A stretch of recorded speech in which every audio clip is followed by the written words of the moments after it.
Hey, everybody. Welcome back to the Managing with Mind and Heart podcast. I am one of your hosts, Michael Nash, and with me is one of my favorite people, Ethan Nash. Hey, everybody. Good to be with you again today. Hey, I've been thinking lately about feedback and some nuances with giving feedback and kind of the dance or the balance or the question of, hey, what is kind of big feedback, kind of really heavy feedback that we want to make sure that we have a voice-to-voice conversation about versus what is just kind of the day-to-day task feedback that you just got to kind of maybe do over email real quick, and distinguishing between those two different types of feedback. And so I had this situation a couple months back. So basically I had sent out a note to my team, and asked people to get me something by a certain date, and somebody did not get me what I needed by a certain date, and I didn't think really much of it, but I had noticed that there had been a couple of these missed due dates in the past, and in my mind, I'm thinking, look, this stuff happens, people miss due dates. I've missed due dates. Not a huge deal, but I do just want to kind of like briefly address it to put it on their radar. And so I just sent an email to this person, and I apologize for this person, but I sent an email to this person basically saying, hey, had this due date for X, Y, and Z date. Haven't got it from you yet. And I've just noticed that there's been a few cases in the last several months where I have not gotten what I needed by you by the date was established. So can we just make sure to pay attention to that? Shot it off with my willy-nilly fingers, and, let's just say it didn't land well. And, it led to kind of a really, hard conversation about giving that feedback that way and so on and so forth. So let me just pause, and I am going to give you the opportunity to kind of dissect that situation. What went wrong there? What was the reason that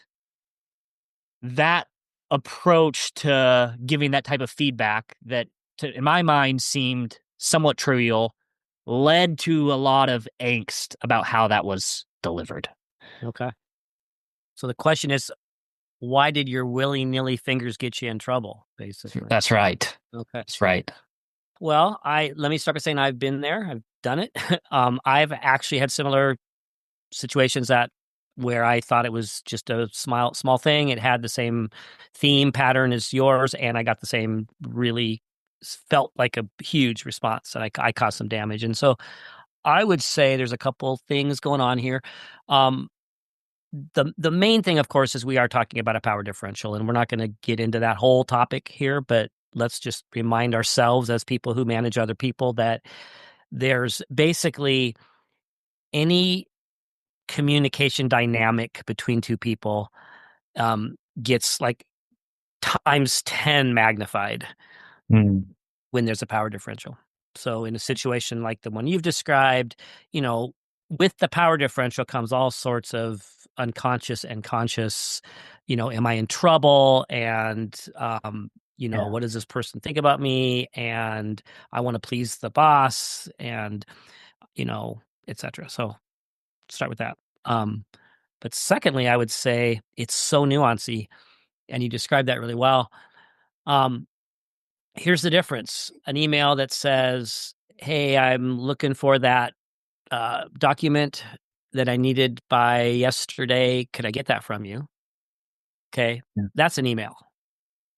You're not criticizing. You're not correcting.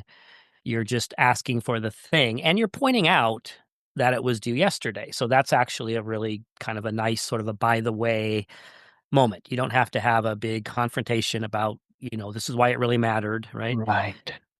But instead, what I've done, and it sounds like you did here, was I decided to communicate to them that this isn't the first time. And I wanted them to kind of get the message that we're talking a little bit of a pattern of behavior here. Mhm. That is where that coupled with the power differential, I think, is where we cross the line, and it's not an email conversation. That's a conversation in person where we say, "Hey, I'm needing this thing. Can I get that from you? Also, I've been noticing." Mm.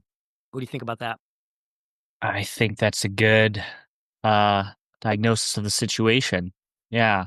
No, I mean, like, first off, yes, the power differential was in play here, and talked about it many times. You just have to be aware, and everything you're doing to say is going to be amplified Right, through the lens of the power differential. So, right. super important, putting that aside. Yeah, I think my big realization in this scenario was twofold. It was some introspection to into myself and why I convinced myself that was the right approach to take, and also just kind of the mechanics of how that landed with them. And so I think the big thing was there that I latched onto was the patterns, right? If I am communicating, and I know I'm just repeating what you're saying, but this is important, if I am communicating something as a theme, something as an ongoing pattern of a behavior that I don't like, that can be really hard to read over an email, right? Because that type of conversation or that type of feedback, it requires some level of a back and forth, a dialogue, understanding, hey, what might be getting in the way, right? What, is are these being communicated clearly? Is there a workload? Being able to dialogue with that as opposed to a one-way communication, which is email saying you're missing due dates, and that's a problem. So that was my principle that I took away from this. If I'm recognizing a pattern of a behavior that I don't want to happen anymore, have that conversation. The other piece, and maybe this is more personal, but I know other people can relate to this, is I can be expedient. And in the moment, I'm thinking, well, maybe I should call this person about that. There's been a few missed due dates, but that would take quite a bit more time and perhaps a game of phone tag for a while, as opposed to just getting this off my plate by sending a quick email, and now I'm done with it. Yep. Except for now the hour and a half conversation that I had to have after the fact to repair the damage that I'd done. Yeah, how's So, that expediency working for you? right, exactly. And so, again, for more expedient oriented people, this might be more of an issue than less expedient oriented people, perhaps. And here's a hint for the expedience, which I am also an expedient. You have another option besides calling them up and having a conversation. You can just send the email and say, "Hey, can I get that form? Can I get that thing?" Just that's it. Don't do anything else. Can I get that thing that I asked for yesterday? Just that. That saves you tons of time. You're going to have a conversation with this person anyway someday.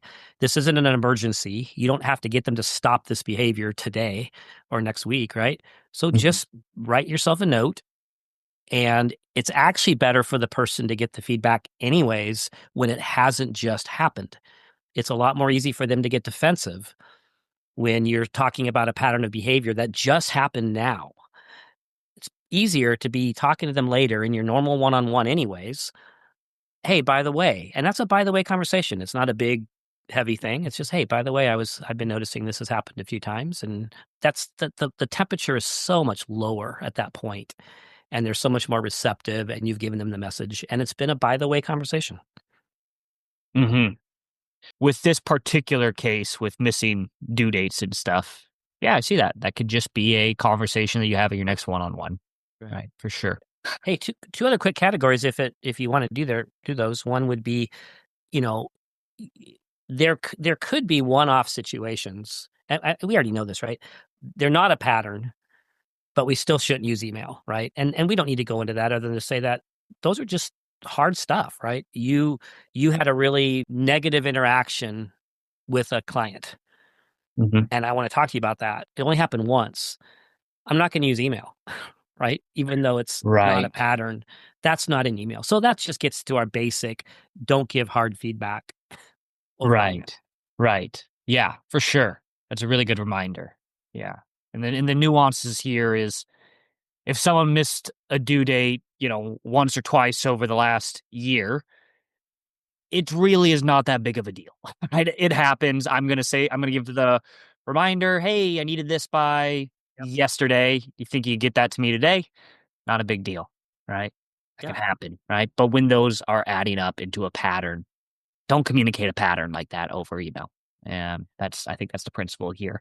The other principle I took away from this, just for me personally, is if I am questioning whether I should send this over email or not, don't send it over email. Ooh, good Right? If one. I have to be like, if I have to think about it for like 10, 15, 20 seconds, it's like, no, just call them, right? Especially because the vast majority of things don't actually need to be addressed right there in the moment, especially if you're planning on sending it over email, because that already implies it doesn't need to be addressed right there in the moment.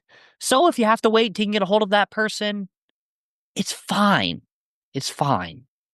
It's really good. I'm going to adopt that rule. That's why I have a 30-second delay on my emails. I don't send an email immediately. It sits there for 30 seconds, but it's the same idea. If Smart. I'm saying to myself, because what I do sometimes is, this would be okay, right?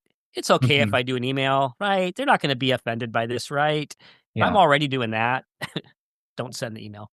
Yeah, absolutely. I like that. And I would also just say that we all have to be careful, and this is part of understanding behavior styles in the workplace or just understanding your people in general.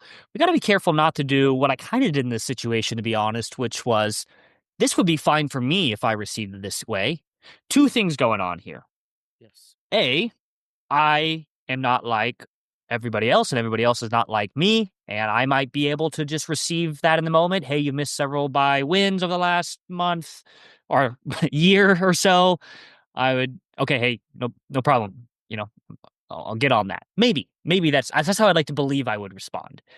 But that's not how everybody is going to respond. So you got to respect that. And the other thing here is I have the power differential in this case. Okay. I am looking at this and thinking, wouldn't it be a big deal if they said this to me?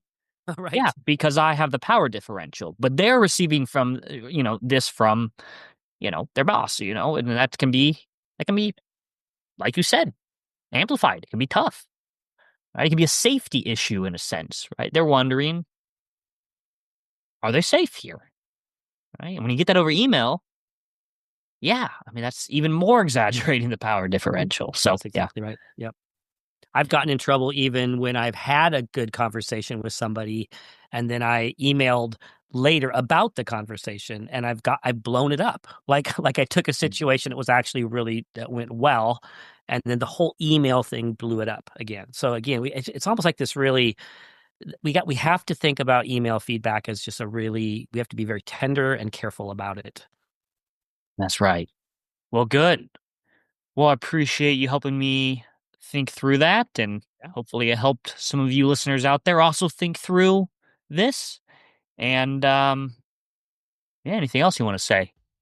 Good talk. Good Good talk. talk. Good talk. Good talk. All right, everybody. Well, hey, if you enjoy this show, if you're getting something out of this and you value what we're doing here, honestly, the best way you can support us, and this would be doing us a huge favor, is just to take 20 seconds, go into the app in which you're listening to this podcast, and just leave us a review. 5-star review, preferably, but 4 is acceptable. We'd sure appreciate that. Helps other people find the show. All right. See you next time. Hey, folks, wait. Don't go yet. Please stay with me for 1 second here. I want to let you know about a couple cool little goodies that we have available for you. If you dig this podcast, you will probably also dig our Managing with Mind and Heart newsletter. This is a monthly newsletter where we share articles that we write about, hey, how to thrive as a manager, how to lead teams that are characterized by high morale, engagement, psychological safety, care and respect, collaboration, and high performance. You can sign up for this newsletter by texting the word leading to the number 66866. Additionally, you can go to our website and sign up for the newsletter there. Our website is www.nashconsulting.com. And of course, if you're not already aware, we have our cornerstone program for leaders and managers, and it is called Managing with Mind and Heart. Go figure.